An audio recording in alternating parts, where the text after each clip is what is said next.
vous avez adoré Reinventing Organization de Frédéric Laloux, eh bien vous allez probablement apprécier Les entreprises humanistes de Jacques Leconte. Il nous présente sous la forme de graphiques, de statistiques, d'études scientifiques, ce que nous avons ressenti plutôt de façon émotionnelle dans le livre de Laloux. Nous allons nous focaliser sur un point en particulier, ce qu'il appelle la pensée de groupe, dont fait partie le concept de pression de conformité, auquel nous sommes particulièrement attentifs en gouvernance partagée. C'est notre inspiration du jour, et c'est parti!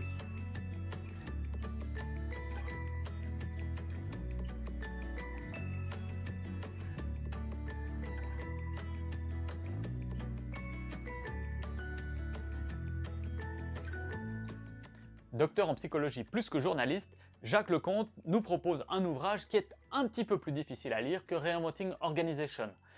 Il faut dire que les chiffres, les graphiques et les pourcentages, eh bien c'est moins sexy que les belles histoires.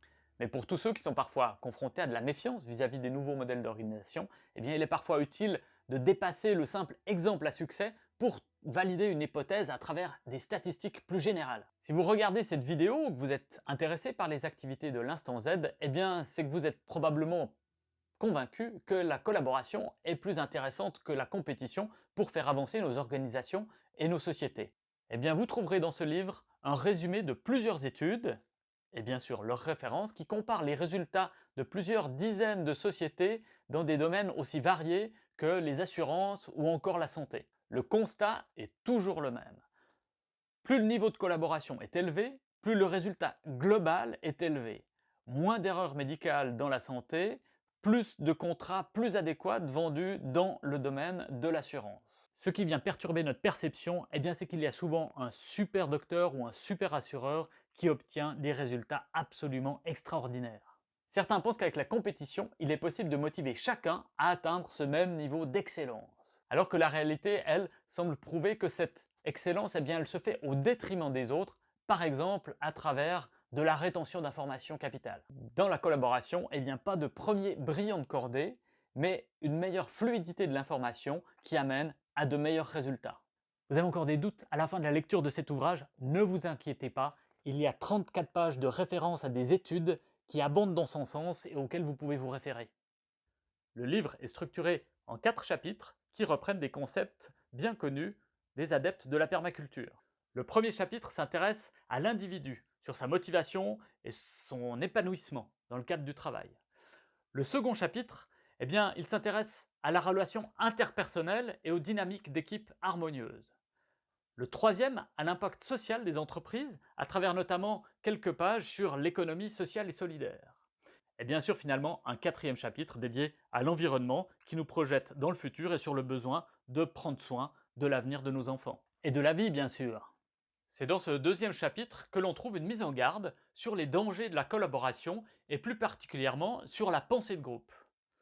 Là encore, c'est une étude qui analyse des causes d'échecs retentissants dans des décisions politiques d'envergure qui nous fournit des arguments solides. Les membres de différents groupes de décision ont fait des erreurs monumentales sur les conséquences pratiques et morales de leurs décisions. Ce qui ressort de l'analyse de la dynamique du groupe, c'est l'excès de loyauté au groupe et la pression vers l'uniformité qui s'y exerçait.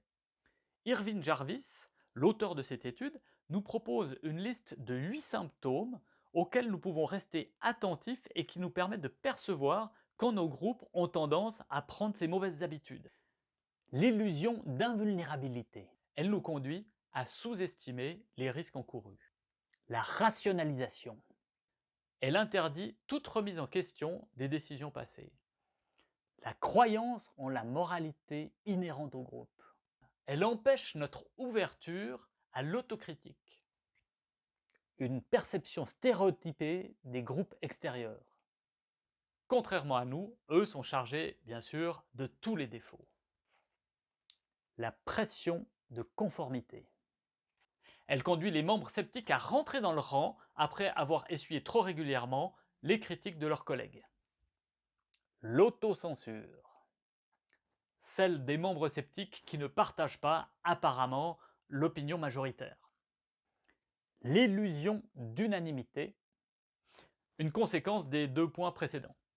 Les gardiens de l'esprit. À l'image du garde du corps, eh bien, elle se charge de protéger les responsables des informations qui sont désagréables à entendre. C'est bien sûr plutôt présent dans les entreprises hiérarchiques. Bien sûr, nous sommes pour la plupart conscients de ces dysfonctionnements.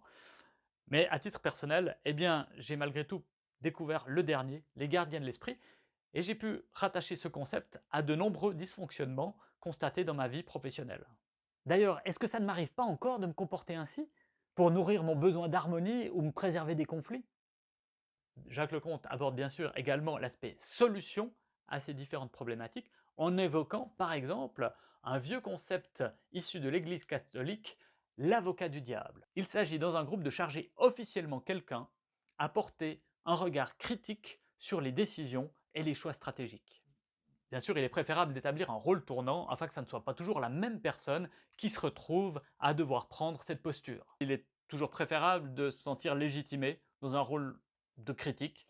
En général, c'est un rôle qui est plutôt attribué de façon informelle et qui va pousser la personne qui tente de rétablir un certain équilibre dans le groupe, eh bien, soit à finir par s'auto-censurer ou alors à quitter le groupe.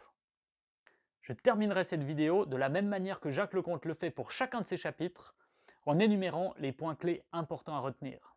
C'est un livre intéressant de la même veine que Reinventing Organization, mais quand même moins facile à lire.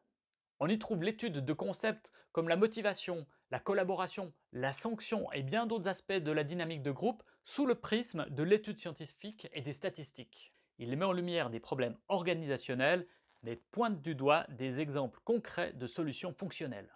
Il reste connecté du début à la fin à une énergie positive et humaniste, Jacques Lecomte étant président de l'Association française de psychologie positive. Voilà, vous trouverez toutes les références à cet ouvrage dans les commentaires sous la vidéo. Merci de nous avoir suivis et à bientôt.